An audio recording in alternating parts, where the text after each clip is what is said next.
Hi everybody, welcome to another Caketastic Cakes video. I'm going to show you guys how to make Lego Wonder Woman today. And if you find this video amazing, which I'm sure you will, please like and subscribe so you can find more amazing videos again. Alright, start out with your flesh color. We're going to cut out a rectangle. The thickness here is about 1/2 inch, I would say. And the rectangle, make it whatever size you want your Lego figure to be. Using the handle of the paintbrush, I'm pressing marks on the top and the bottom.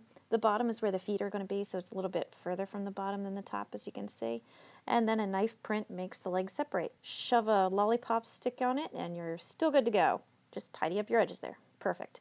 Okay, the red is going to be the body. Instead of a rectangle, it's going to be more tapered toward the top because Lego figures are kind of like that, as you can see there. And the blue is going to become her little underwear because the women in most of the universes are scantily clad. You can't be hindered with your outfit when you're fighting evil. Unless you're, a man.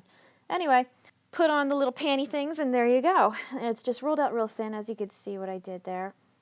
Just wrap it around and trim to fit. Same idea with the boots here. The red is just laid over the bottom half. I put them up as high as I want them to go. Wrap it around and trim it off just wherever I want. A little indent separates the boots and boom. Already you can see she's looking pretty good. A white edge there around the top of the boots. I just put it on. In the center of the boots, it kind of pokes up a little bit. That's what I'm doing there. You can kind of see it. The lighting isn't that great. This little cylinder that I'm tapering at each end is going to become her arms. They are more narrow at the top and they flare out at the bottom, as all you Lego people know. All the better to hurt when you step on them, I guess. Just cut them whatever size looks good, basically. The arms kind of go down to the waist, so that's what I'm doing. I'm just matching it up. Once I find the length that I like, just put them on together with a little bit of water, and using my tool, I'm just creating that little bend in the elbow that the Lego figures have. This gold is going to be part of her accents. This one's going to be, I guess it's her belt. Yeah, her belt. That's what it is. Nope, just kidding. You thought it was her belt, suckers. Turns out it was her bracelets. This one I'm betting is the belt, because, I don't watch these videos for a little while after I make them, and I forget what I do sometimes, but anyway, there you go. She's got her bracelets and now her belt. The belt, as you saw, I can't talk. As you saw, it was just the rectangle. Using that circle made a peak in the center. Using my tool, I'm cutting out a little bit in the bottom because that's just how it looks on the Lego figure. I don't really know why. I never wear a belt like that. Maybe I should. Anyway, there's another piece of gold. This is going to be for the top of her outfit, like across her chest. So you do that point again, but instead of cutting out that nip on the bottom, you're going to take a little divot out at the top and then kind of trace it out. So you pick the thickness that you like. What I did to make those edges the same width is how it was curved before, I just made them go out straight and then trimmed it, and then you can curve it again. So just like a little cheat. And you just keep nipping away at it until you like the size you want. And there you go. Just place it and a little bit of water and stick it down. Trim off the edges if it's one size a little longer. But there you go. So now I'm going to create the chest, her actual flesh part of her chest that sticks out at the top. Because, yes, real superheroes show cleavage, baby. Anyway, all I did, you saw, I just laid it down on top and then felt where the edges were and kind of pressed down to make a mark and then trimmed it with my knife. A little bit of water, put it in place, and if it doesn't match up exactly, which 99.9% of the time it won't, press it into place with the little tool there. Or if you don't have that, use your finger, just press gently. You don't want to accidentally smush it. That's going to be the head. That was all the video I had of the head. It's super brief, but there it is. I just rolled a cylinder and cut the top and bottom off and found a size I liked. Oh, I wanted you guys to see this. The back, I hadn't done anything with the back yet through the whole video. I set her aside for a day and let her harden. Because if you start doing things on the back and she lays on her back, you're going to end up putting marks into it and it doesn't look right. So let her harden, come back to it.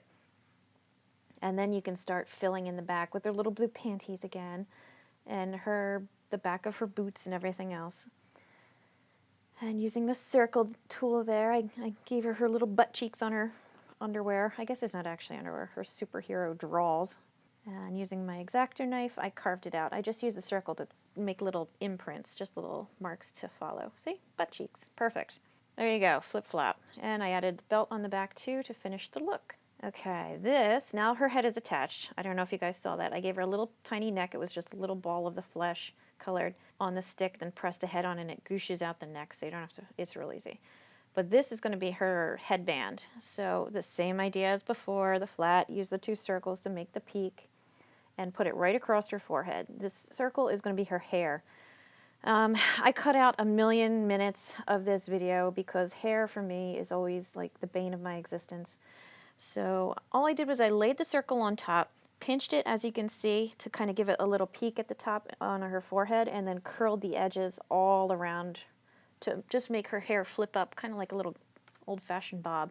Using the knife, I put lots of marks in it to make it look like her hair is down, and it actually looks nice. It looks nicer than my hair most days anyway. Now her eyes are super basic little circles, stick them on, real thin little piece as you can see sticking out there to make an eyelash coming out the side, because in Lego World they only have one eyelash that makes them female. Her lips are super red color just like the rest of her outfit, and they're very lush, very thick, so press them out. The stars I made on her little underwear things, they were circles as you can see there, and all I did, I took that pointy tool and I just pressed in spots just to make it stick out, you know, kind of like the star shape should be. Using the marker, I boom drew that on her forehead so fast because that's how awesome I am. And using my black edible food coloring marker, I just put the accent colors and marks on the belt, on her chest, and I think that was it. Yeah. So there you go. Oh, just kidding. I gave her eyebrows too. Yeah, because, yeah. Like I said, it's been a while. Sorry, guys. Okay, this awesome editing with my amazing voice talents have created this great video for you. So if you like it, please like my video. Please subscribe, and you can find me again. If there's ever anything you want, hit me up in the messages, and check out my other Lego action figures as well. Superman's going to be coming out real soon. All right, thank you. Bye.